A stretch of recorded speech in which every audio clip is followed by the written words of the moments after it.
if you're, you know, famous, you're very much aware. Suddenly everyone's like going, how can that's Russell Howard's nipples.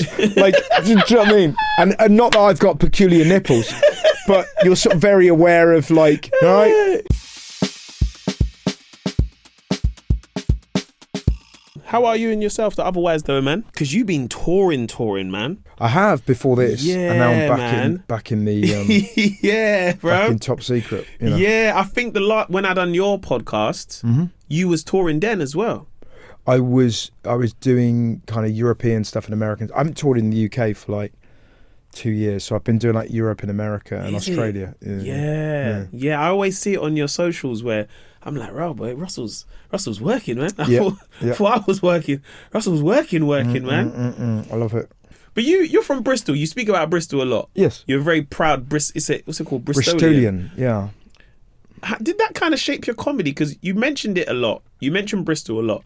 You also mentioned your brother. Your brother's got epilepsy, right? How did that start to like shape your comedy world in some ways? Because the reason why I ask, because my mum is from Wales and Bristol's like right up the road. Yeah. Do you know what I mean? So does your mum have a Welsh accent? She does. Does she? Yeah. My mum grew up in just outside of Cardiff in Barry. Ah. Yeah. So I'd go there like every other summer for like summer holidays. So I've got so my mum's like my granddad is Jamaican. So there's a massive Jamaican community in where my granddad's from. So my granddad's from a place called Grangetown in Cardiff. Yeah. And there's a massive Bangladeshi community, a massive Somali community, massive Chinese community, and then there's a big like Jamaican Caribbean community there as well. So what was Bristol just like? All shivering their tits off in Wales. Do you know what I mean? From Jamaica to Barry. There's a lot of Jamaicans in Bristol though. There are. Yeah. There's a lot of Jamaicans in Bristol, man. The carnival, my cousin Lee likes to frequent that a lot. Yeah. Does it, in answer to your question, does it shape me? What I would say about the West Country is there's a gentleness to it, and everyone's kind of, it's quite sing-song. And it'll be all right. Do you know what I mean? It sort of has that kind of flow to it. So maybe that's, and I have a lot of cousins, a lot of uncles. I spent a lot of time, you probably did as well, sort of at weird family parties, you know, sort of observing these kind of like gargoyles and strange, interesting extrovert characters. I remember like, I don't even know if he was an uncle, just somebody, and I'm like 8 and he's got a pint of cider and he's like, I could drink 3 of these, kill you and not know I'd done it. And you're like 8, but it just kind of then running over to your cousins and going, he's mental, you know what I mean? And it's sort of like my childhood was very much that, you know, like eating crisps in car parks and watching adults and chatting with my cousins, and you know what I mean? It was sort of very I don't know, just stories and incidents and everything's kind of in a state of flux and flow. Yeah. Do you know what I mean? Yeah, of course. And then you'd be at home just going, what the fuck? And then at school talking about it. So it's very, very chatty and very bubbly and extrovert. And just loads of kids and loads of kind of family members coming around. And that's my childhood, I would say. Because the reason why I asked, because Bristol, whenever I've gone to Bristol, it's one of those places I play that feels like the most, it's like you're saying, like it's a very extrovert of a city where, you know, you still see like art graffiti on the wall. Do you know what I mean? It's not just like graffiti, it's like art graffiti. There's a really good nightlife still in Bristol. I know a lot of people from Cardiff would go to Bristol on a night out. Do you know what I mean? Did you ever go to Lakota? Have you ever been there? I've not been to Lakota, no. It was like, that was kind of like this sort of legendary kind of like club in Bristol, and during COVID, like Legends, they opened up the car park so you could do gigs there, and so I was traveling from London to Lakota to do these kind of these gigs in this car park. Sometimes it was raining and everyone was covered over, and it was like tables of 8, you know. But it's, I don't know what it is. It's just got it has a nice energy. Bristol, it has a nice, you know, it's got a little bit of, you know, it's got a little bit of spice to it, but there is, I don't know, there's a, it's able to laugh at itself. Maybe. Yeah. Do you know what I mean? In a way. Yeah, 100%. And it's an accent that everyone's like, ooh, you know, but everyone's sort of fine with it, and that's how we speak. We don't really mind. Yeah. It's a bit like Birmingham. I think Birmingham and Bristol have that sort of thing in common, where it was like a much mocked accent. and then Birmingham got the Peaky Blinders and just left us behind. But there's never been like a Bristolian Tommy Shelby. Do you know what I mean? Like, it's not going to happen. But it's probably a similar thing with Wales, that it's like, you know, it's just got that slower way of speaking, and everyone's like, oh, you know, sheep shagger or whatever, but all those kind of gags. Yeah, man. But actually, there's kind of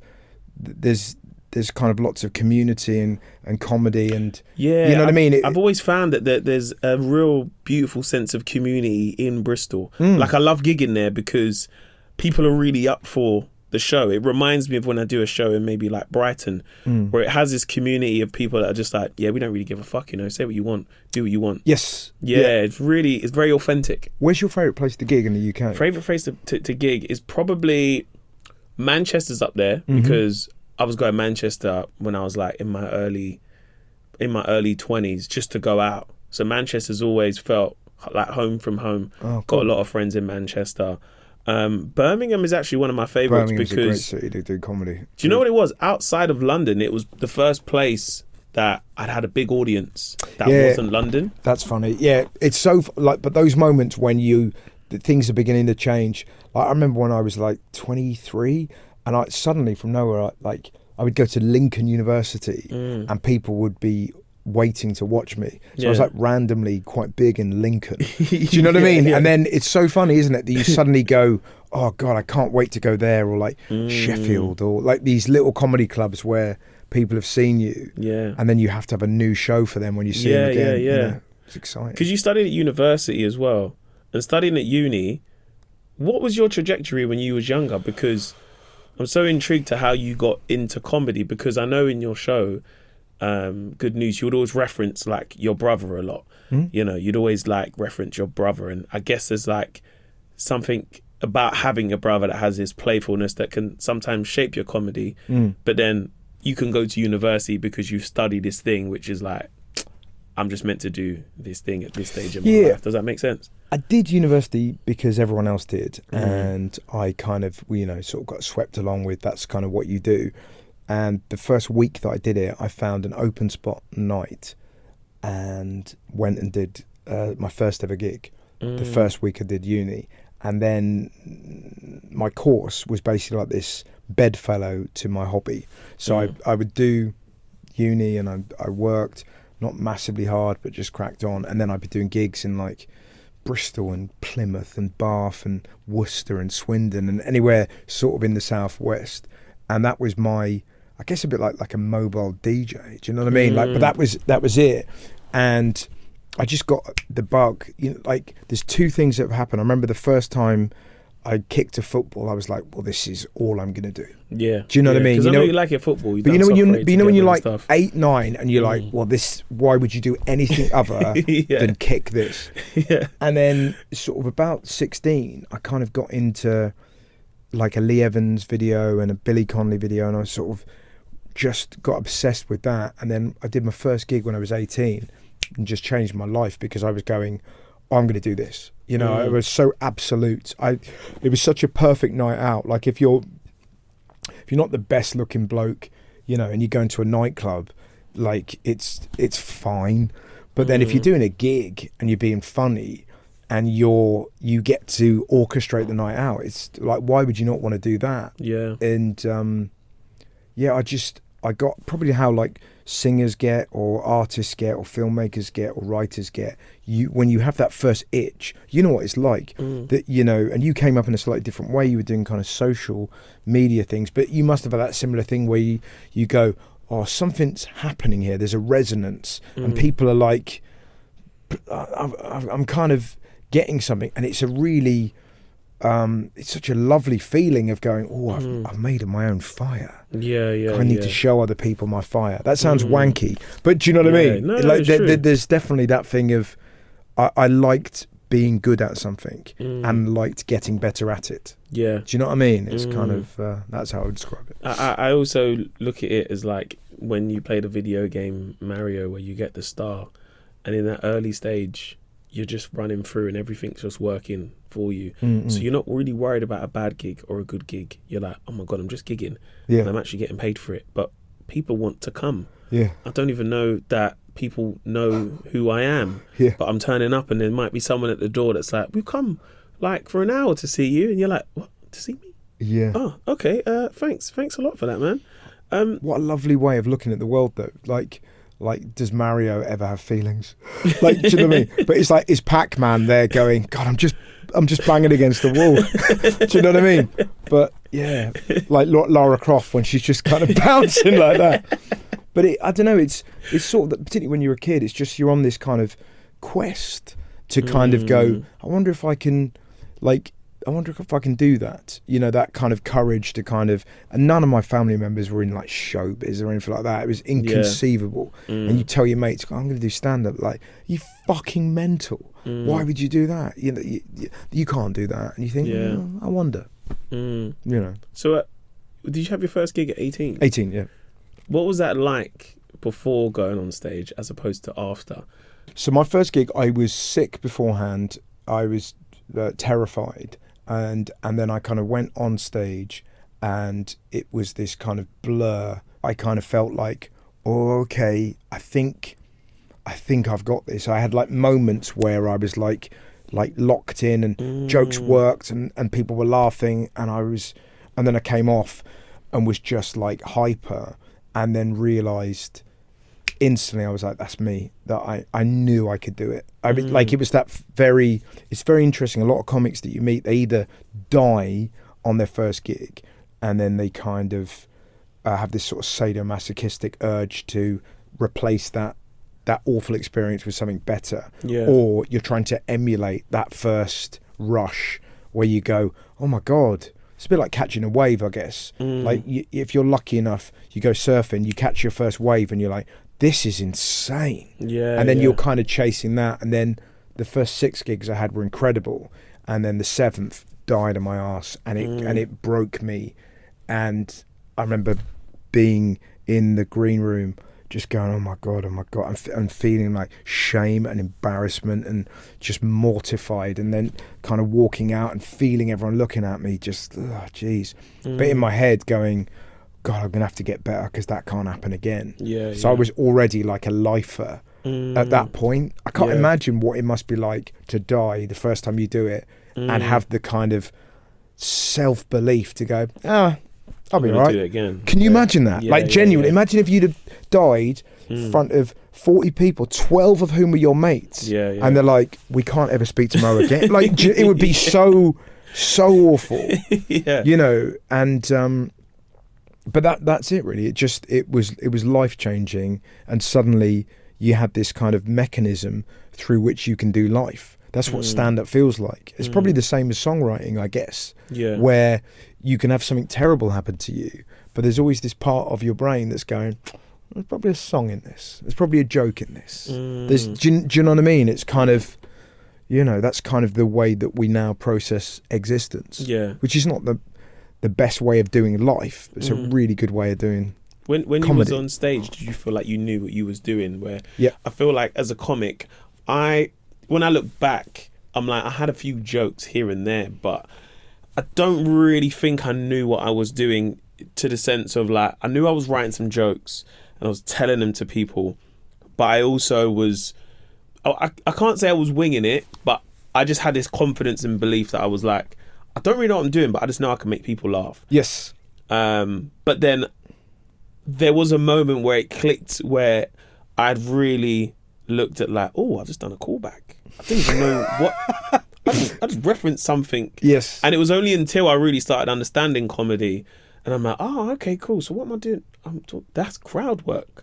And those things, then it was like, I'm ticking off this thing, you know? I think you always looked like you were enjoying yourself, and that might have been your accidental superpower.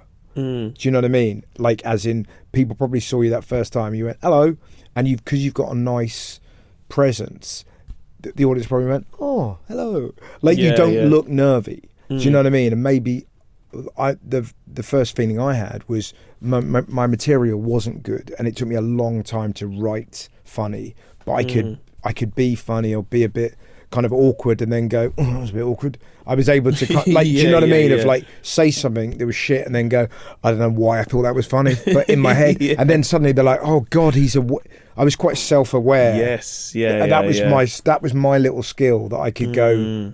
I don't know why, you know. You're very good at breaking down that fourth wall as comic and audience member, that you address what's going on, you go back to the comedy, then you address it again, and then you have a section of comedy that you go into.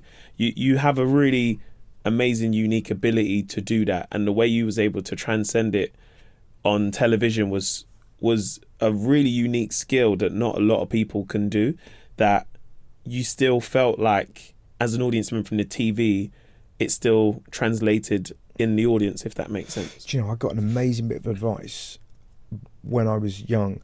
Somebody said to me, flirt with the camera.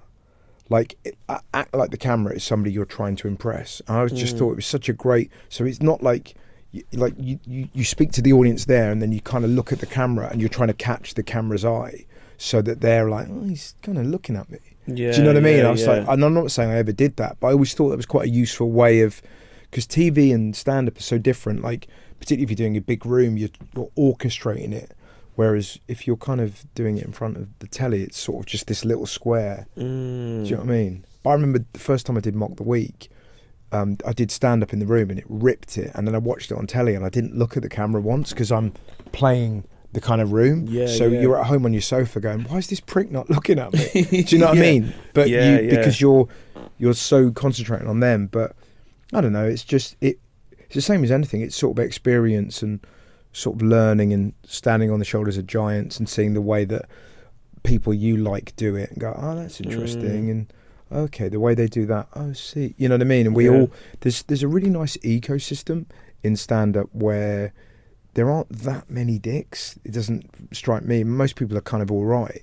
And we're able to talk to each other. And we have a shared experience that you and I both know what it feels like to smash a gig where everyone thinks we're a genius, but also to die on our ass and know that feeling of walking out with your stomach twisted, going, oh my God, what was I ever thinking that I was funny? So there's, we've done war years. Do you know what I mean? It's kind of interesting. And I think that shared experience is so vital in us comics talking to each other, in the sense of when we're on stage, we're not competing with each other. So it's just like, oh man, I've done that gig. What's it like? It's a nice room, you know. People are like this, or you know, that there's that shared. You know, I'd done a show yesterday, and the guy who was hosting it said to me, Andrew Mensah, I said, "What's the crowd like?" He's like, "Yeah, they're good, but on the right hand side, they're a little bit leery." Like comics do that. Like, yeah, that's the thing to look out for. So immediately I knew when I spoke to that right hand side, I was like, okay, cool. Oh, this is what you're on about and you're talking about. It's very rare that comics will say, no, they're great. Yeah, talk to the right hand side. Yeah, they're gonna love you. Yeah. Do you know what I mean? But it's such an English word, that, Larry. Like as soon as I hear Andrew say that, I'm like, right. Do you know what I mean? It's so expressive, but you understand what it means. Like, I'm not sure, can crowds be Larry in Europe? Yeah, no. I don't think they can. Like, you're not going to Holland and going, watch out, I'm very Larry. Like, do you know what I mean? They've got a bit about them tonight. Yeah. You know? I feel like when I started doing shows out in Europe, I don't know if you had this actually. I want to ask you, because you do a lot of shows. Like, I remember doing a show, and I don't know if this is just my experience, but when I done a show in Denmark, did you have this thing where they clap almost before the punchline at the lead up? Did you have that? Yeah, what I noticed, that they're so pleased with themselves that they've understood the joke, that they're applauding themselves. Yeah. But it's wild. But they're literally listening to us in their second, sometimes third language. Yes. Which is because there are no Danish comedians in London. Schnuggle boogle fuggle. You know, there's no geezer going, he's right. Schnuggle boogle fuggle. We don't do that. You know, it's. And they concentrate so much on what we're trying to say. What I love most is when you realise how different the language is. So I remember telling a story about somebody that nicked a cow, right? So nick a cow in England, steal a cow. In Sweden, nick, stab. So they're looking at me going, why is this so jolly about a story where a cow is being maimed? And in my head, I'm like, what the fuck's up with these people? It's just a story about someone nicking a cow. Yeah. And every time I said nick, they're like, and it wasn't until I got the end of it and went, what happened? And somebody explained it. You're like, oh my God, yes. But then there's so much comedy in that. You realise, I remember talking to a Danish comedian, Simon Talbot, actually. We were on tour in America and we're on the tour bus. And I said, I'm exhausted, man. I'm just going to hit the sack. Now, you know what that means. But if you're Danish and you hear another comedian saying he's so tired he's going to hit the sack, he thinks you're going into your bunk to punch your testicles. like, and then I say to him, you should probably hit the sack too, man. And he's like, I'm not doing that. But do you know what I mean? It's like you realise there's all these extra layers in Europe. Yes. Kind of like slightly less so in America, but then American audiences are so, like when you listen to those old specials and you hear a comedian tell a joke and then like 2 seconds later there's this huge laugh from the back and you go, that just doesn't happen in England. People laugh and then go next, but there isn't that kind of rolling, oh my God, and you realise it's England, I would say, is the hardest place to do stand-up. It's a great place to do stand-up, but there is definitely that thing of, come on in, mate. Come on. Rather than, oh my God, we're in the presence of a king. 100%. Do you know what I mean? It's just like, it's so funny you say that, because I feel like for me, being a Londoner and living in London my whole life, the hardest place for me to do stand-up is here in London. Is that right? Which is weird. Because why is that? Because they're funny as well. I think, do you know what it is? One, it's they know me in a sense of like, we know you, we know where you're from. Where I can talk about going on the tube or what it's like waiting for a coffee, and everyone relates to that. But then I think the concentration span of Londoners, because we're such in the rat race of life of like, okay, well, all right, well, the show's 45 minutes. I better start making my way because I don't want to be out here waiting to get onto the tube because they might close the tube and I can't get home. It's like, bro, you'll get home. The tube is 5 minutes. You'll go from one place to another in 5 minutes. But I feel like there is this spoiltness that we have for entertainment here where every day of the week, depending on how much money you earn, you can go to see something different. I remember once performing and there was like, I was performing at Hammersmith once and it was me on, there was 21 Savage, the rapper, at the O2. I think someone else was performing. There was a football game happening, and that doesn't happen when you go to other places in the UK. Sometimes maybe in Manchester, but if Man United's on, everyone goes to the United game and they might go to your thing after. You have to almost kind of avoid doing your show if there's a big fixture on sometimes. Yes. Whereas I feel like London doesn't have that. It's a little bit like New York, but New York, there's always something going on and they're kind of used to that in some ways. But I do find London is the hardest place. It's like when I look at, it's like when you tour and you look at where you're going to be and you're like, that's going to be the one I know is going to be hard. That's the one I've got to really work for. That's interesting. And I think it's also because I'm born and bred here and my audience know that. So they kind of want material that's like, okay, cool, do some stuff about South London, knowing yes. Like, do some stuff about North London. Do some stuff about him being from Stockwell. I know you'll have something. And I will, but at the same time, I kind of want to crack on with the show. Yeah. You don't want it to feel like all right, so where are you from? Where, like 20 minutes of crowd work. You ever done that where you're performing and you're like, oh man, I got to tell these jokes, man. And this show's an hour. And you're looking at your clock and you're like, bro, 20 minutes of crowd work, man. Why did I do that?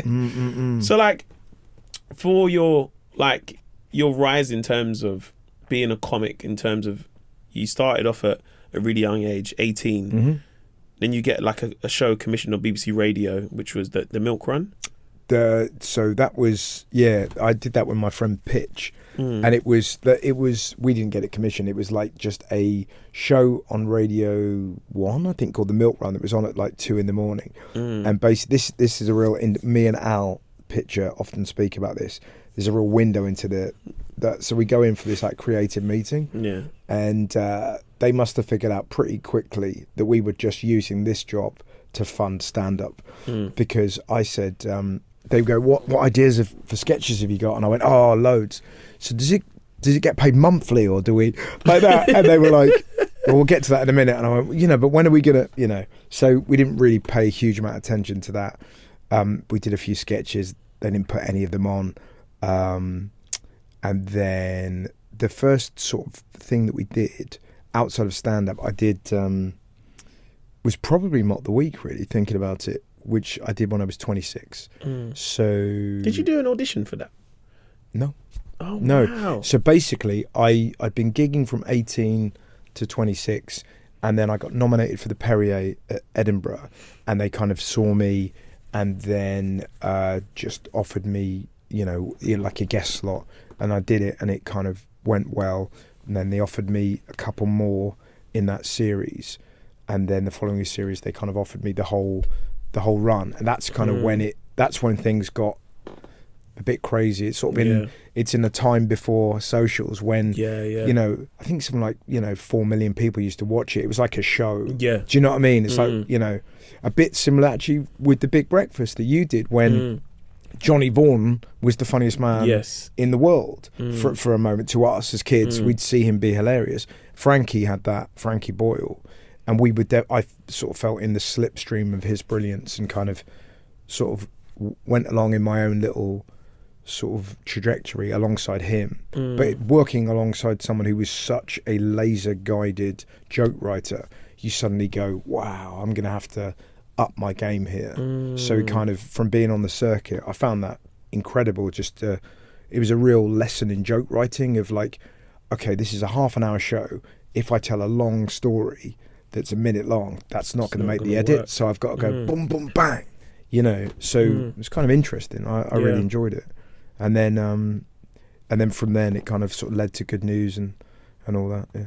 When you were on Mock the Week, what's the pressure like as a comic? Because we had Rhys James on the podcast, and he was telling me his experience of what it was like being on Mock the Week. Yeah. Where, you have the section and you have to, things that you wouldn't hear James Bond say, and everyone goes up. And I'd watch it and be like, oh man, like you see someone go up, but someone's got there quick enough. Yeah. And it's one thing doing it where it's like in the room. Yeah.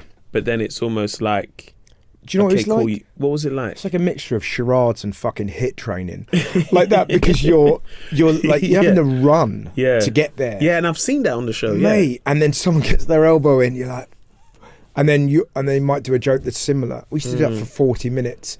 And you're like, that bit in X-Men when Halle Berry, her eyes go all white. Yeah. You're like looking up to your brain going, what was that joke I wrote? Like you've got like 20 jokes in your head and you're trying to remember them, and it was crazy. Yeah. And then you'd get there and you'd be like, oh, what was it?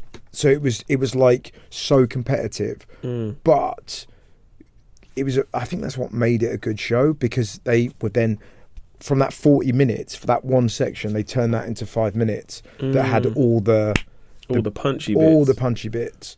So it was a lesson in kind of like, it's fine to have things. Sean Locke said an amazing thing to me when I did Cats. I was going, I'm quite nervous. He was like, all you got to do is say 5 funny things and they'll keep those in.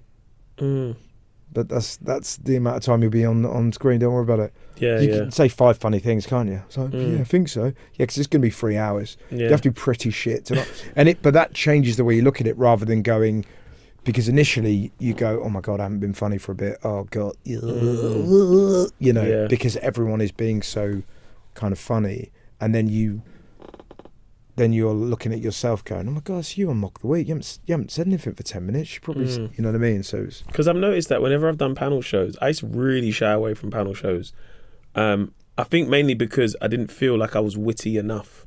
But then I think when I've gone on the panel shows, one thing I noticed about myself is, 1, look like I'm enjoying it, which I always would, and 2, you want to be able to assist whoever's making people laugh too. You don't want to be the blocker. Yes. And I learnt that from drama when I used to we used to do these improv games, and it was like you'd have to go into the scene, and if someone's doing something, go along with it. Don't be we're robbing a bank. No, we're not. Now we're in space. You're like, what are you doing, man? Yeah. And it was the same that I realised the same thing happens on a panel show. Yes. Which is go along with the thing. And also be comfortable about, being laughed at. I think once I realised, I think the first show I went on was Big Fat Quiz of the Year. And Jimmy... that's a long show. Oh, it's so long. Everyone told me it's 5 hours. And I was like, yeah. it's probably not 5 hours. And then when they start giving out the donuts and it's 3 hours in, you're like, okay, this is really 5 hours. But like Jimmy's the orchestrator of that. And he has a knack of like, I'm going to get you, I'm going to get you, I'm going to get you. And you just know to like go along with this. It's okay to get yourself... Like, I think sometimes... when you first do a panel show as a comic, it can almost feel like, right, why are you getting me, man? I didn't do anything. Yeah. But realising when you're the new kid on the block, it's like, no, we're going to break you in, innit? This is how you're going to learn how this arena works in some ways. Yeah. Did you have to follow the same thing in some ways, where you was the new person on the show, but also you're like, I've got to hold my own amongst... like your Frankie Boyles and your Daras and stuff as well. Yeah, I felt, I think because I looked so young, I was the kid. So I kind of sort of played the role of the kid. Yeah. Do you know what I mean? So had maybe like a wide-eyed innocence. And again, it's sort of, I remember going back to what you were saying about, sort of improv and yes and. David Mitchell was on the show. And it was some gag about, I can't remember what it was. It was about like a runway being wet. Or something like that, and I kind of went, how do they fix it? Do they get like a massive hairdryer or something? And David Mitchell went, yeah, that's exactly what they did. They got a great big hairdryer out and like really kind of like full stop me. And I went, mate, it's a new idea. I just threw it out there. I don't stand by it. I didn't actually think there was a fucking hairdryer. We've all written jokes for this show. It's so scary. And like, by being completely honest, I was able to kind of get around it. Yeah. But it was that thing, when you go, mate, fucking hell, just relax, But there are some people that go on the shows and they kind of try and pick people off. Whereas I think I always enjoy funny people, and I love making people laugh, and I love laughing. Yeah. So Frankie would say something, and it would just get me, and then I'd be in such a good mood, I'd sort of play with it. So do you know what I mean? It's like being at school again. Your mate says something funny, and then you're like, no, and then you're into, like, I'd be with my brother, a bit of one-upmanship and a bit of. That's what I loved about panel shows. I didn't ever feel that sense of, oh God, how am I going to compete? It was like, oh my God, you've made me laugh. And now I'm going to make you laugh because we're in the same kind of area. Do you know what I mean? I get that, and it's a bit like this. And do you know what I mean? Rather than trying to compete, you're kind of like, no, I know exactly, and sort of that really. Yeah. So it came quite naturally because that's how I was funny at school. Like you were never funny on your own. Like your mate would say funny, and then you would top him, and then he'd top you. You know what I mean? That's definitely British humour. It comes through schools and football changing rooms, and it's that thing of someone says something funny, and then you're like, just to stay in the gang, you have to say something funny, otherwise you're not getting asked out again. Like, do you know what I mean? It's sort of. And again, I don't know if that necessarily happens in Danish changing rooms. Yeah. Do you know what I mean? We got the Danish listeners. Yeah, as much as I love you guys. How did things start to change then when you had your own show, Good News? Because, I remember like BBC Three, because I had Freeview at the time, and it was like the one channel on Freeview that was like, there's some really good stuff on BBC Three, and I remember your show was on it, which was great. And I feel like it was like the perfect vehicle for you as a show where you got to go into stand-up, you got to talk about the news in a way that, even for me watching it, I was like, oh, I kind of understand this. Yeah. And everyone's getting their fair dues in terms of how you'd speak about politics or how you speak about current affairs. But then you also had this brilliant bit, which was like the bit at the end, which was like that really heartfelt bit of good news, which I don't really feel like I'd seen on a show before that could, we've got what's happening in the politics. I've got this person narrating it, doing comedy as well. And now we've got this heartfelt bit that was almost the last thing I would remember of the show. Yeah, and weirdly, it was one of those things that was completely my idea, where I was like going, why don't we do a show where we just take the piss, and then right at the end we just go, but let's not forget, things are, can be magnificent, because I kind of feel like that's existence. And it feels like there's a brilliant book about the news by Alain de Botton, and he kind of points out that a lot of times the news is the news because these things don't happen that often.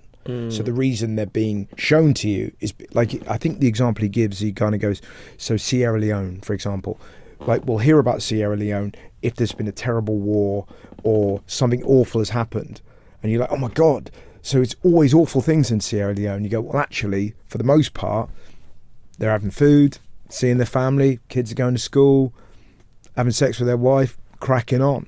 But and I just thought it was such an interesting thing to kind of remember that the news exists because it has to sell itself.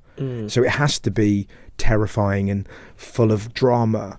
Otherwise, you know, if you just told the truth about what's happening, you know, if the news was just like, well, another day, been all right.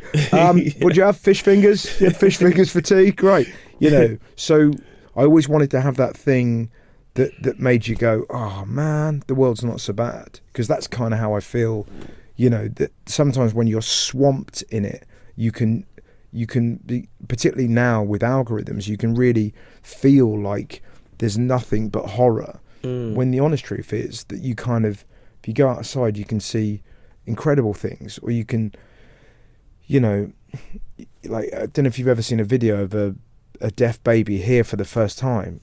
Like, mate, yes, you could play that video videos at them rallies full of people who think this country's fucking gone to the dogs, and it'll break them, because that's human nature, that you'd have to be the most callous, evil person to not see that and go, oh, fucking hell, the world's great. Do you know what I mean? So I think there's something to it. There's a sort of a shared sort of human feeling with those moments. Do you know what I mean? And I feel like that's kind of, everything's become so tribal, but we're all kind of in the middle. I love seeing a video of a deaf baby here for the first time, but I also love it if a bloke's fallen asleep and his friend writes the word twat on his head.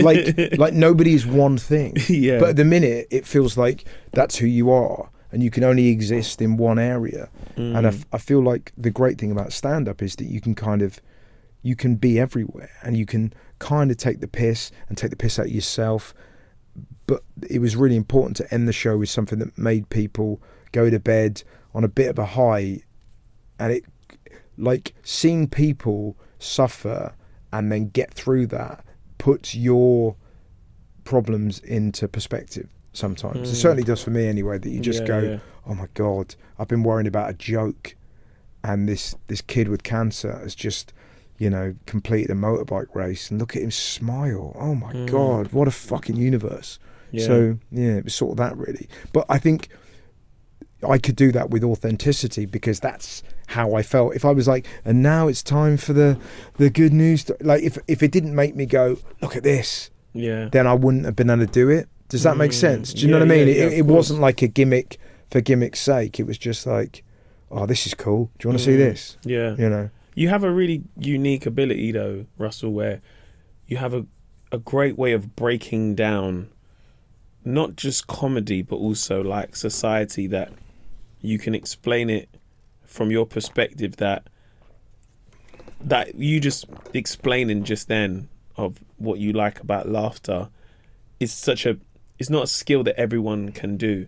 Does that help you see the world in a different space when it comes to you writing material, if that makes sense? Yeah, but I think, but I would say the same of you. So it's that thing of, I love that feeling when, and interesting, I don't even know where he's from. I was watching, there was a clip from a BBC Comedy Awards, and he's a great big, really handsome bloke. He's like clearly Danish or Swedish, and he's over here, and he's chatting about being so poor that he doesn't know how to think anymore. So he's at a nightclub, and then his mates are like, oh, should we get a taxi home? And he's like, no, we walk home. So he then runs home from nightclubs, and then he doesn't dance because he's saving himself for the run home. And to me, that isn't my world, but it was so well observed and so funny that I was just going, I love it when someone finds a pocket, and you're able to do that. You know, like you were saying, like for you guys, 20 minutes about being funny about, you know, Southwark or Southall or Croydon or whatever it may be. I can't do that, but I can watch your audience like when you do a specific joke about the Whitgift Centre, let's say, do you know what I mean? And they're like, like that, but that feeling, that's, I love it when somebody does that. So with me, it's kind of like, I just try really hard to kind of try and find those, I think particularly if you're talking about something like politics, I think sometimes the left wing, and I'm sort of centre left, I would count myself in that. I think Mark Maron said this, and it's so true that he said that the left wing basically angered America into fascism. And I think there's something to that where sometimes that finger wagging and that gesticulation and this is how you're meant to be, and and saying things like problematic and be better, it actually drives good people to the warm embrace of the far right sometimes. So you actually think as a comic, if you're gonna, like for example, talking about the people being angry with immigration, like there's lots of jokes about that, and it's like seeing people go on marches to try and unite the kingdom, and you're like, for fuck's sake. And then if you do a bit of research, you're like, well, they cost this country money, and you're like, Amazon paid 3% tax last year, Meta paid 12%, and the owner of the Daily Mail pays 0 tax in this country. So if you hit anybody with those stats, they're going to go, all right, that's messed up. And suddenly you're able to take their anger and put it somewhere that it could be. And if you can write jokes in that, it makes it, for me, more interesting. Do you know what I mean? Yeah, it's course. sort of like, it's just trying to find layers underneath stuff that kind of, because you don't unite people by waving flags. That's not who we are. We're fucking, when do we become flag worshippers? We're piss takers. That's who we are. We take the piss. We don't wave flags. It's not us, How do you find, though, when it comes to stand-up? Because you've had really successful shows in Good News, which, with Russell Howard-Zauer as well, which also... First time you were on? First time I was ever on TV, bruv. I can't thank you enough, But it kind of blew up very quickly. Yeah, no, because we massively. had you on, and then the next time you came on, you were like a fucking... I don't think anyone's done that in terms of you came on as a stand-up. Yeah, I done stand-up. Walloped it, and then the next series you came back as a guest. Yeah, It's like, fuck, I that happened quick. I sat on the sofa, which was made of newspapers, I remember. And I was so nervous, because even at that stage, it's like Super Mario. It was just like, oh, I'm doing this and doing that and doing that. But... I can't thank you enough for putting me on your show at that time where... But we did that with loads of people, man. It was like, that was the great thing of... And again, that's props to Jason Dawson, who booked the guests and booked the stand-up guests, because it was that thing of, Acaster, you, Ramesh,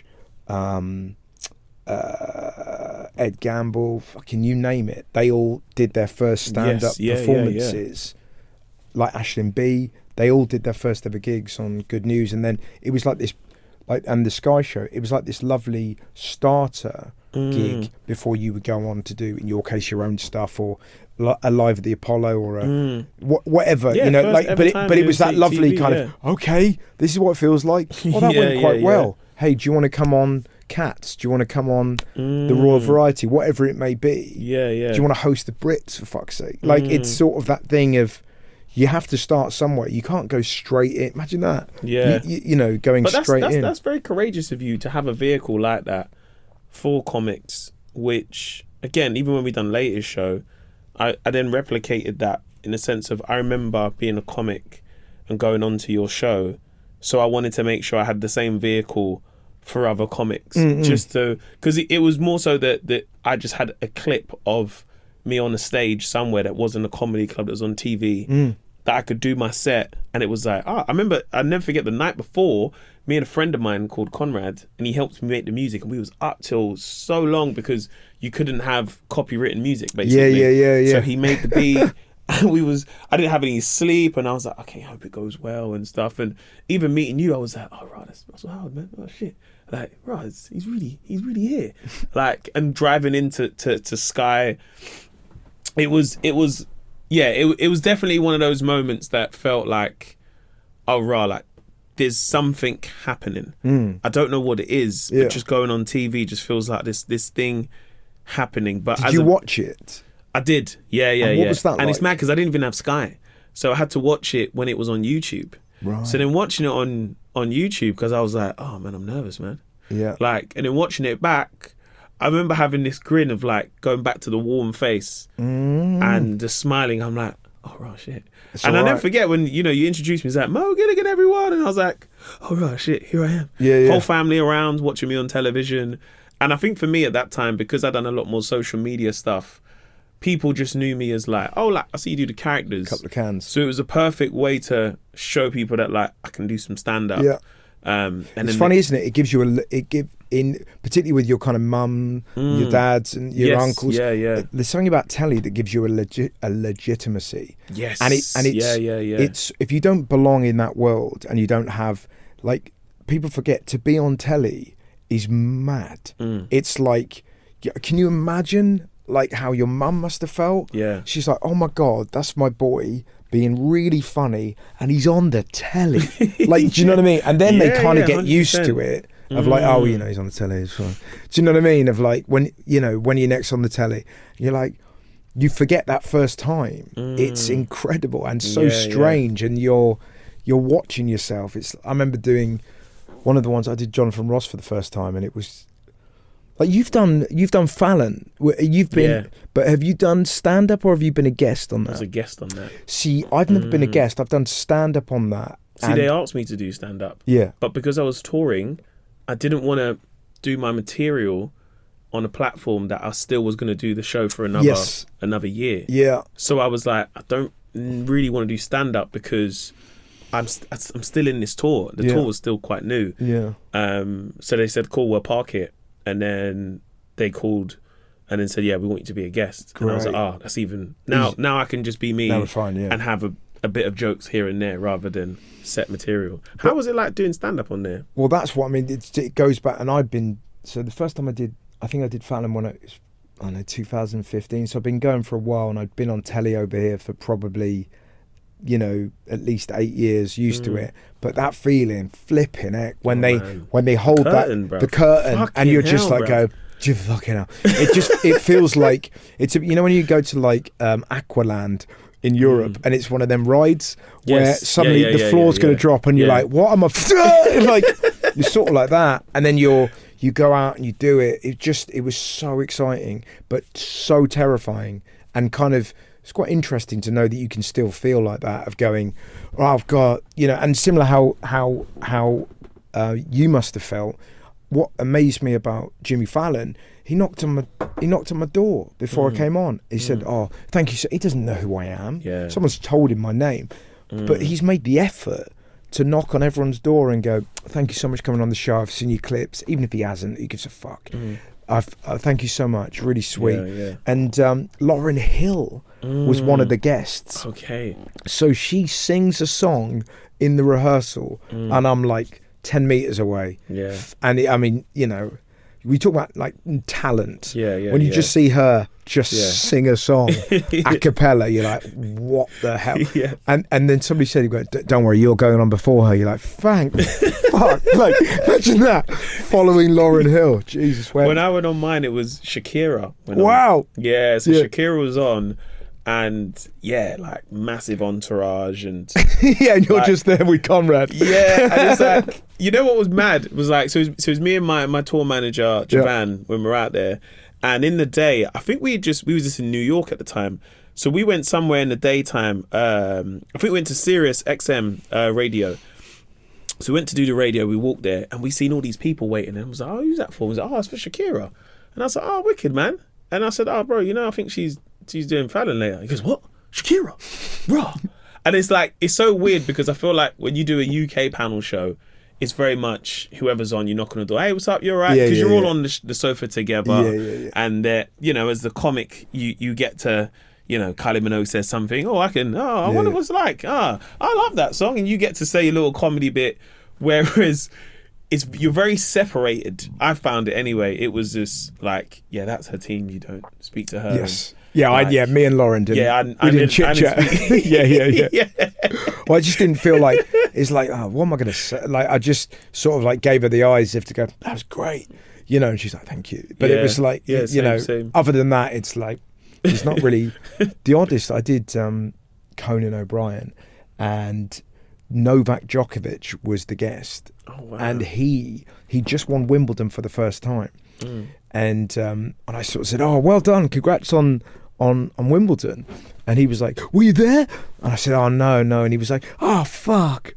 And it was this really human moment where I'd like let him down. He's like, why didn't you go? I said, I can't really afford tickets to the Wimbledon final.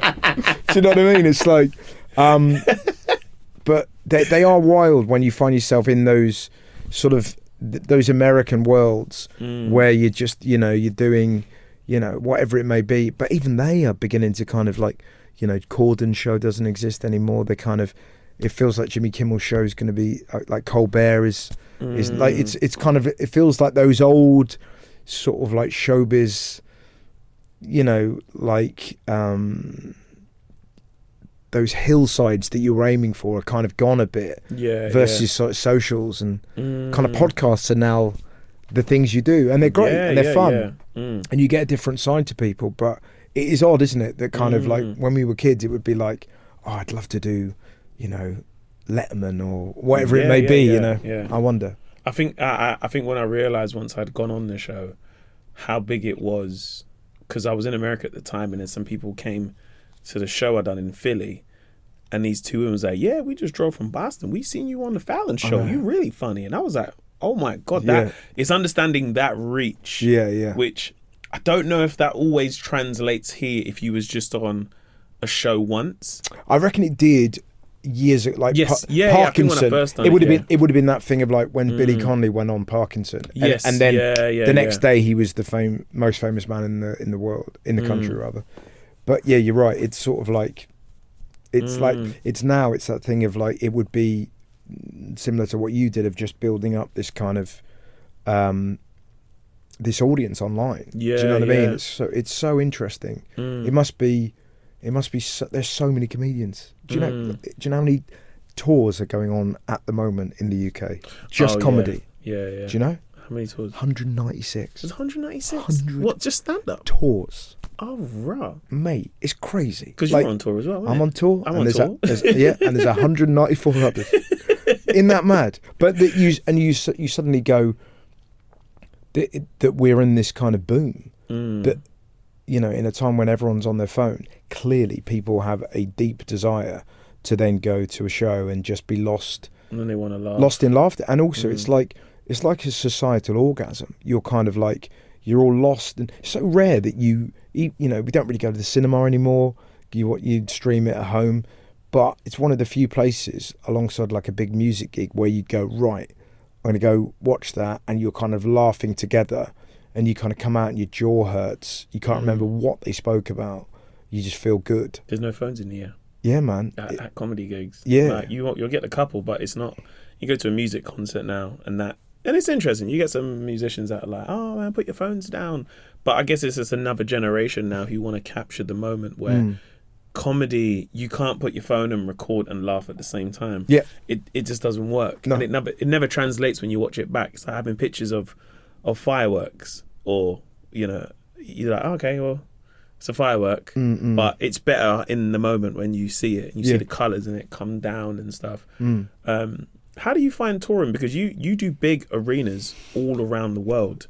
Not anymore. Because since I stopped doing the TV show, I'm quite lucky now that I get to do like big theatres. That's kind of I'm doing a couple of arenas in the UK, but for the most part, I'm just doing those kind of, those like sweet, like Apollos, Palladiums, those like a 2,000 seater. If you're lucky enough to be able to do like, 4 or 5 of those in a week, they are, honestly, it's just, the show is great and it's so much better, and I can be better. So I like being like in a 2,000 seater in Manchester for Thursday to Sunday and just kind of getting it. So and then going to Europe, I'm lucky that I'm able to do a similar size in Australia. And then in America, I sort of do sort of anywhere really between 500s to 1,000.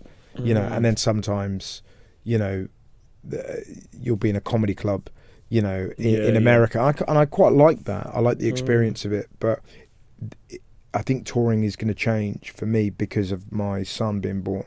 Like the idea of going to America doesn't, I'll do a gig in New York, but the idea of going to like Minneapolis, because touring in America is, you've got to do it properly, and you've got to, and you've got to then be there, and you know, I think without a TV show, it's kind of a bit thankless. And it's fun, and it's fun for the hang, but it's not as fun as doing a gig in England and then being able to drive home and see your son walk. Do you know what I mean? It's sort of so I feel like I have. Is that where you are now with? Yeah, man, totally. It's just kind of all the cliches are true. It's absolutely blown my mind as to how much enjoyment you get out of being a dad. I mean, don't get me wrong, it is, you know, it's tough. Yeah. And at times that sleep deprivation, there's some real Guantanamo Bay shit going on. But, you know, they laugh, or, you know, my son put his head there the other day, just rested his head on my arm. And you're like, well, who knew that's what my inner arm was for? Yeah. But I couldn't have been happier. He just led there with his little face.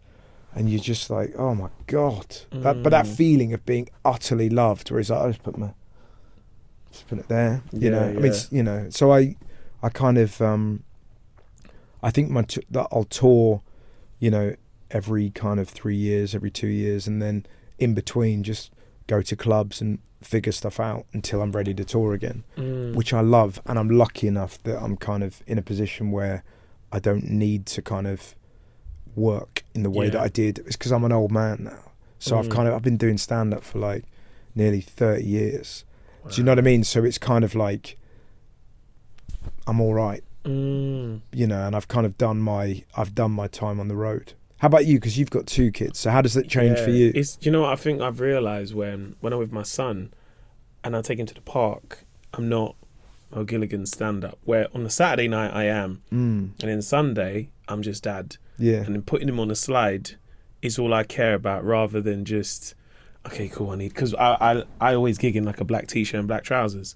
So I'm like, I'll make sure I find the trousers, get to the gig on time, do a sound check. Whereas all I care about is like, scoot your bum and slide down. Yeah. Don't because he's got his trainers on when he's sliding. So I'm like, don't get your trainers caught, because the grip will make your legs go over. Yeah. And just knowing that's all I care about. And then it's like, okay, cool, we've done that slide. Let's do another slide. Let's put him on the swings. And just having those moments are some of the most, it really, like, you know, like where you're like, okay, cool, like by title I am a dad, but now I'm pushing this swing and I can't push it too hard. I can't push it too soft, but I have to do it just perfectly that he keeps smiling, because if he doesn't, then I'm like, okay, I'm doing it too hard. And then I've got to figure out afterwards, I'm like, okay, cool, well, after the swings, what do you want to do now? Well, I'm in charge of this, and I'm just dad. I'm not someone that people know off the TV. I'm just being dad. And I think that feeling is... And what's funny is that I don't know if you experienced this, but you're told this beforehand. Yes, and you're And you're like, honestly, things will change, and you're like, will it?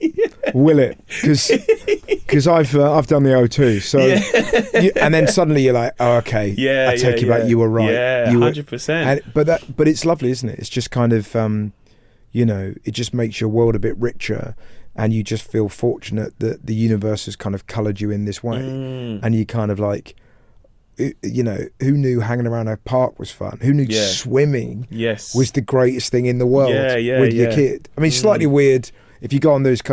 That's the only time it's slightly strange, that the first time you go to the swimming class with your boy, your kid, you're sort of, if you're, you know, famous, you're very much aware. Suddenly everyone's like going, "How can that's Russell Howard's nipples." Like, do you know what I mean? And not that I've got peculiar nipples, but you're sort of very aware of, like, right, you know, without saying it, I'm still dad, but they're like, well, you know, you're right, and you're like, yeah. Did it take you a long time to put that guard down though? Because for me it did, because I knew people would see me as me from the TV with my child, rather than like just, oh, that's a dad. Does that make sense? Yeah. I don't know. You're probably right. You instantly have that kind of protection up, and you know, did it?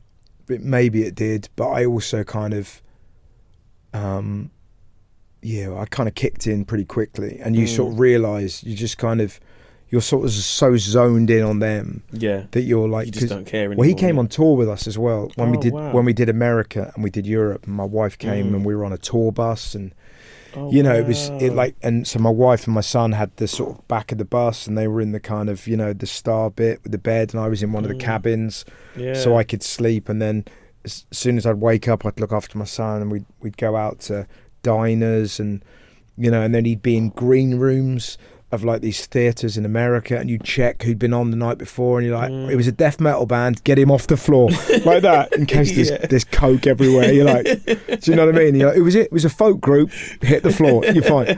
So, but that as an experience was incredible. And then he got to see all these things. He went to, it was the best. But then he started walking. You're like, okay, I'm not sure we can do this anymore.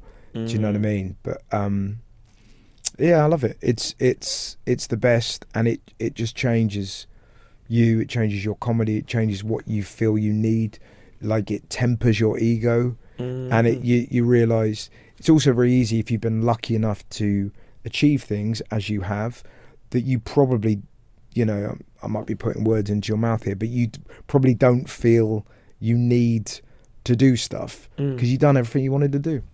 And now you got kids, and what an absolute cherry on top. Do you know what I mean? It's just the accomplishments you have from your career, it's seeing them, it pales into insignificance. Seeing them laugh. I will see your kids laugh up against you hosting the Brits, and I guarantee which you enjoyed more. Like, it's mad, because even with my little girl this morning, changing her, and just just making sounds like, ooh, she smiles, and I'm like, oh my God, I don't care about any laugh now rather than her laugh or my son's laugh, which is, I think it's that thing where, even after gigs now, where all I care about, as soon as the gig's done, get me in the car, I'm gone. I think there used to be a thing as a comic where you sometimes want to wait around because you still want to hold on to some of that magic afterwards of, the gig's done, I just want to chill out, talk to my friends, that was fun, wasn't it? And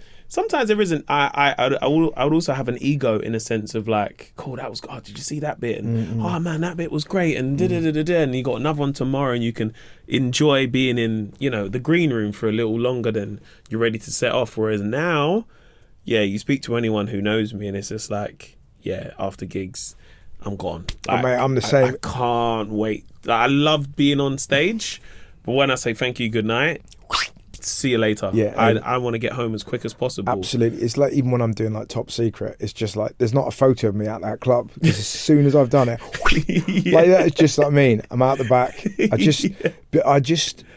I've never really had that thing, just in case someone went, I thought it was shit, and then it would eat me away. So I'd rather just have the kind of victory in my head. But it's the best, innit? It's so much fun. So seeing them laugh, and you realise it's one of those things where you're like, I can pull a face. So I can, you know what I mean? And you can figure out what makes them laugh. And then, why would you not do that forever? And I think what the beautiful thing is that as much as, like, can you imagine, sorry to interrupt, can you imagine that feeling, the first time you pull that face at your kid and they're like, all right, Dad. And they don't. Do you know what I mean? And you become embarrassing. That must be fucking heartbreaking. Like, temper it down a bit. Do you know what I mean? That moment, I cannot imagine what that's like when they're like 12 or something. They're like, oh, Dad, you're such a dick. You loved me. Sorry, what were you going to say? No, your end though. Like, how do you start to, like, because you were saying just a minute ago, where, like, in terms of comedy, you call yourself an old man, but then also you've got this wealth of experience of doing shows all around the world in places like China and stuff like this as a comic. And, growing up, a lot of the comics are the ones that I love that had the life experience, especially watching comedy from such a young age. It was listening who were your guys then? I think top 5, it was probably Richard Pryor, and I didn't really know much about Richard Pryor, and I probably knew more about him from the films. So when I got to understand comedy, and everyone would say Richard Pryor, and then when I listened to him, I was like, oh, I get the thing now, because I've only seen him in films. Eddie Murphy, that's for me, that's my guy in it when it comes to comedy. Eddie Murphy, always liked Chappelle. I think Chappelle, seeing him do stand-up and then the sketch stuff, because I fell in love with the Chappelle Show. Me and my friends used to watch that at like 17-year-olds, because he got it from the States. You know, it was at a time where it's like it would be like a Region 2. So Region 2 won't play in Region 1. I'd probably put Kevin Hart, because watching Kevin Hart and seeing the scale of comedy, which was a bit like how football is now, where it's like we still have the artistry of it, but then there was this business side that I didn't ever really care about until I was like, oh wow, you do fashion, you do do movies, and you do comedy. There's that side of it that I was so intrigued about. And I think that for me is and then Chris Rock. Yeah. I think Chris Rock was the one comedian that I'd watched speak about issues and politics and make it funny in a way that I was understand at such a young age. Oh mate, well it's sort of is it Bring the Pain? So I think Bring the Pain is 93, isn't it? Yes, and that's got. So I think that's got the routine about what's his name? Who's the famous guy? Wow, am I blanking on his name? O.J. Simpson. That's it. Yeah. O.J. Simpson.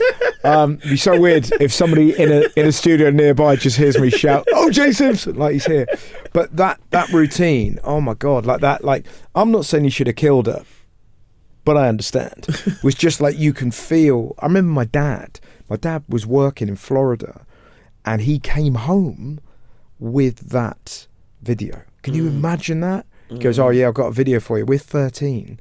Yeah. And Dad's like, this bloke's the funniest person you've ever seen. And we watched that and we were like, flipping heck. Didn't get half of it, but just loved it. It's kind of, I've always had a thing for Chris Rock. From that, like, Bigger and Blacker, Bring the Pain. Even the one he did, that thing of having a daughter, and he said, I've got one achievement now in life, or one thing, I've just got to keep my baby off the pole. Yeah. Like, it's sort of like, as a sort of a showbiz parent, I know what that means. Do you know what I mean? You've got to keep them off that kind of like slippery sort of slide of just like, oh God. Imagine if your son's a fucking influencer, you'd be like, oh yeah.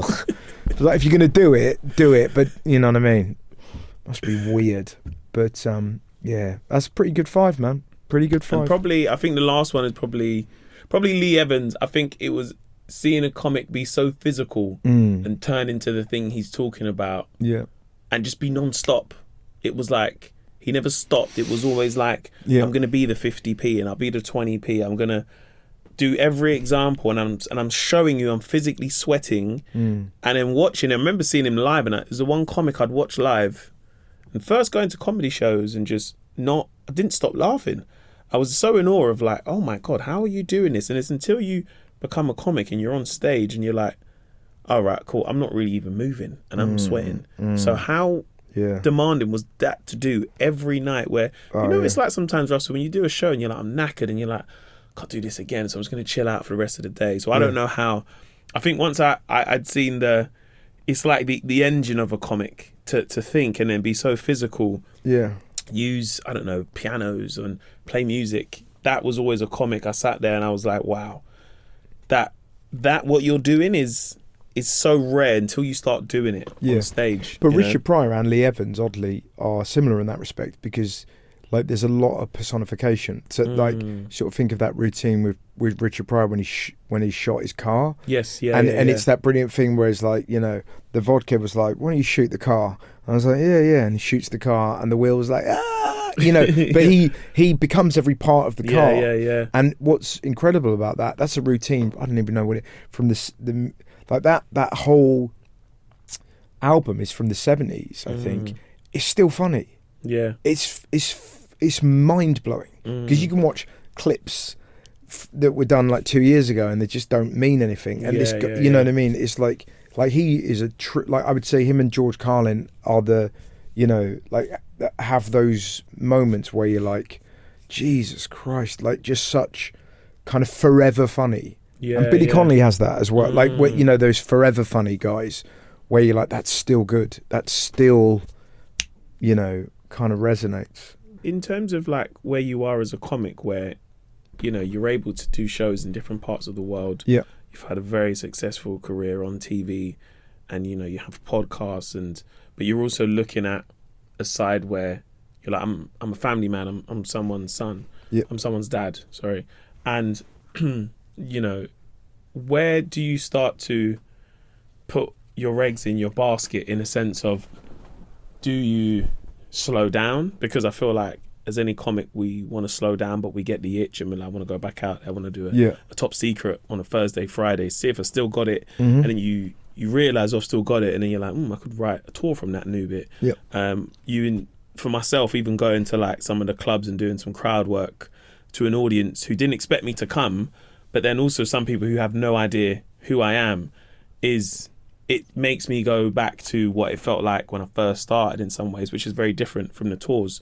So like, what is your want in terms of your next chapter of your career of being a father? So I think in terms of like my career, that I like to, so I've got a tour that starts in January, and we're currently November, and I'm trying to get it all together, and it feels so on a Monday to a Wednesday I work, and I put in the hours, so I'll write all day, and then I'll gig every Monday, every Tuesday, every Wednesday, and then Thursday to Sunday I'm a dad. Like, I'm a full-time, that's what I'm doing.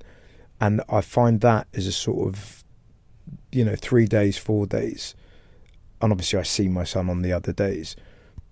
I kind of I scratch that itch for myself, and I have a sense of creative purpose for me. But I also have a reason why I'm doing it. So it's made me a lot more courageous to go, listen, this is a Monday. There's 100 people in this room. You have to say that thing you wrote this afternoon, even if you think it might not be good. You can't do anything old. You have to risk it.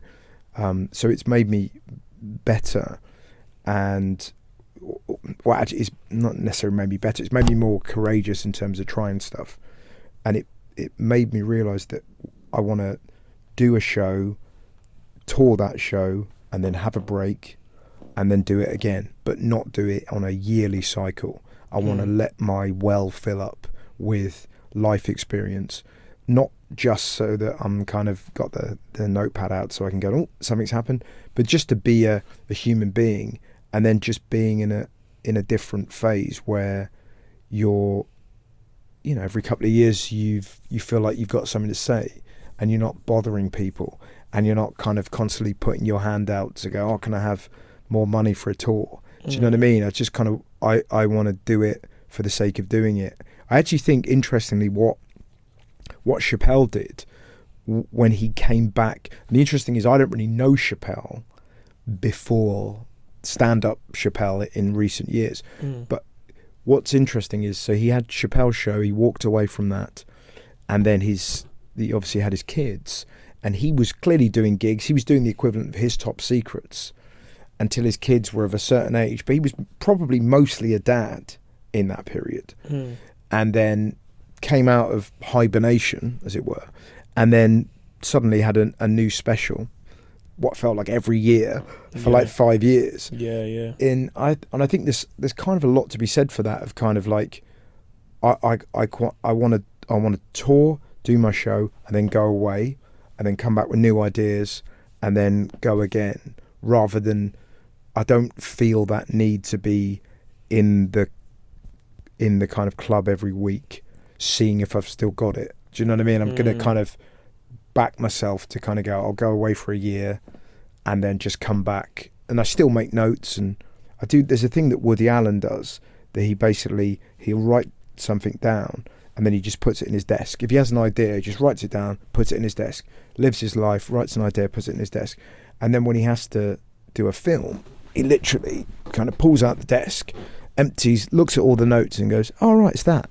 And that's kind of what our iPhones are now. If you make your little notes, half of it's fucking madness, innit? It's not muck around. But there's the beginnings of stuff, and I bet you I could look through yours and I'll see routines that started off as a little thing of like, you know, mums at discos, whatever. And your brain will go, you know, my mum does this, blah, blah, blah. And you leave it alone, and then when you need to, you come back to it. So that's kind of where I feel like I want to just be kind of a normal person and just be a dad, go to the park, like let my son have a rich life, take him to football, you know, all these kind of things, whatever he wants to do, and then kind of come out of hibernation with things to say. Yeah, because that's what it feels like increasingly. That's the great thing about stand-up, and that's what I mean. I like doing all these gigs that I'm doing at the minute, all these previews. The show's beginning to get muscular. You know, when you kind of like, okay, it's not flimsy anymore. There's some big bits and it's big laughs, and I haven't really got the order figured out, but the meat of it is there, and it feels like it's got some nice kind of like warmth to it. And I just like doing that for 3 days a week and then hanging out with my family. But I really like those 3 days, and I don't think there's anything wrong with that. Like to actually compartmentalize yourself and go, it's okay, because for 3 days I'm in the office, as it were, even if my office is, you know, a sticky floor nightclub where you're like, is this a thing? You know, but it's kind of, I think if I wasn't doing those 3 days, I think I'd go mad, because I need that kind of I need that output. So whatever that, if I've got somewhere I can write or think or be with my sort of thoughts for the future, I think that'll do for me. How about you? Yeah, I think for me, I've only learned to find that to find that in the last probably year or so. How old are you? So I'm 37. I'll be 38 next year. Well, there you go. You're ahead of me in terms of, you know, I'm 45 and I've only just figured that out. 45. Yeah. You look good for your age, though. You know, bro. Git in it. Yeah, bro, I think I'm going to be for age, man. But you know, a bit like DiCaprio, he suddenly looks like a pickled onion. I think that's what'll happen with me. I'll just suddenly like go.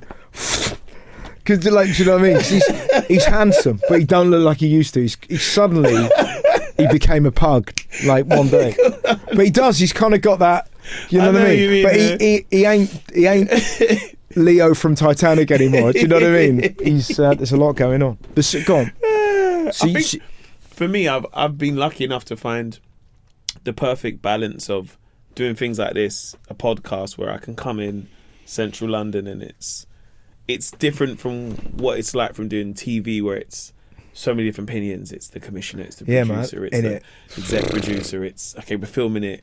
That bit works well, do it again, and you're like, I don't know if we can do it again, we'll try it. And you do it again, it doesn't work. Yeah. And I feel like I really found my love again when I went back on tour and got to do comedy in places where, like you're saying, English isn't their first language.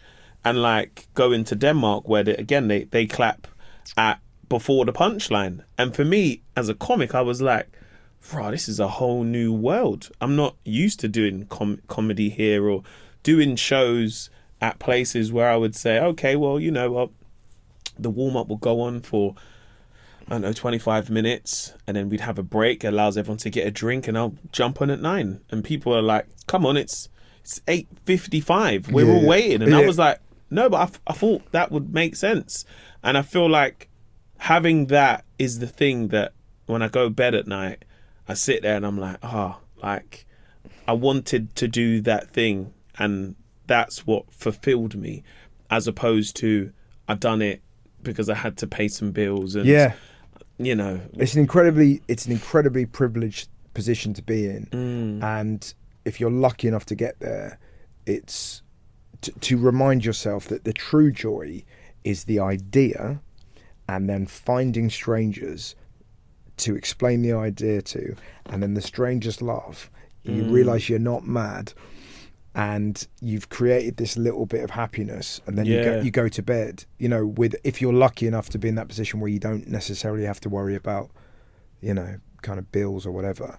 But it just becomes about like, I wonder if that joke about a duck's funny. Yeah, literally. Do you know what I mean? My God, bro. That's me, you know? At night time, as soon as I go home and I tell my girlfriend, I'm like, I've done this new bit today. It was really funny, you know? Isn't it funny though? So but can your girlfriend tell when you're trying out a new bit to somebody? Because my wife is just like, she can tell. I'm literally straight into it. I can feel her going. She can't tell, but she likes to tell. So she loves it when I tell a story. So if we're with friends and whatever, and she's like, I'll tell that story when that thing happened. Oh, great. Yeah. So she's MCing. Yeah. So I tell the story. Yeah. And then she'll be like, no, but say it. How happened? And I'm like, okay, cool. And so English isn't her first language. So she's from Brazil, but she speaks Portuguese. Yeah. So when I'm with her friends and I'm telling the story, and I'm like, oh, you guys get that bit? Oh, okay, all right, you understand. So it's like almost doing stand-up, but then she has this beautifulness of like, she'll say to me, she goes, you know what you should talk about? You should talk about, you know, when the parcels come and it goes to the neighbour and you get really annoyed about that? You speak about that, it's really funny. And I'm like, it's not, I don't really know, babes, if I can get the comedy out of that. And she was like, oh, okay, well. But also, it's quite a nice, you know, it's this like, it's pretty good observation even for her to kind of go, isn't that funny that you, like, do you know what I mean? Like, I love people like that. I'm not very good at that. I can kind of do big things, but I can't always notice little things like that. Isn't it weird that you're kind of, I remember McIntyre doing that where you see somebody do an observational bit, you're like, and he was on about Google Earth and that thing of like, why is it when you go on Google Earth, the first thing you do is look at your house and you're like, fuck. Like, of course, you know what I mean? But that's the best kind of comedy really is, and it's the hardest to do, is when people go, oh my God, that is so true. But it's, you know what I mean? It's a real skill. Have you gigged in Portugal? No, I'm doing Lisbon. I'm doing Lisbon. Oh, it's insane. Is it nice? It's brilliant. Yeah, so cool. But also, if you've got like, you know, if your missus speaks Portuguese, just, you know, get a couple of phrases. Oh no, I've already got some. Yeah. And exactly. And they're suddenly like, oh my God. That I got one wrong though. Fucking hell, they really let me have it. For a while, I really upset Portugal. Because there's a phrase where if a girl is too attractive, they say she's too much sand for my truck. So that's their phrase, that my truck as the man couldn't possibly carry her sand. And I got it wrong. I said something like, there's too much sand in her truck, because I misremembered it. And I put it up as a clip. Fuck me. Portugal lost their mind of like, really? Why don't you stick to your own language? You like, do you know what I mean? It's like, I'm English. This is what we do. We're not very good at foreign languages. But it's the best. Honestly, it's such a. Have you been to Lisbon as well? Yeah, I've been to Lisbon. Oh my God, what a city! God damn.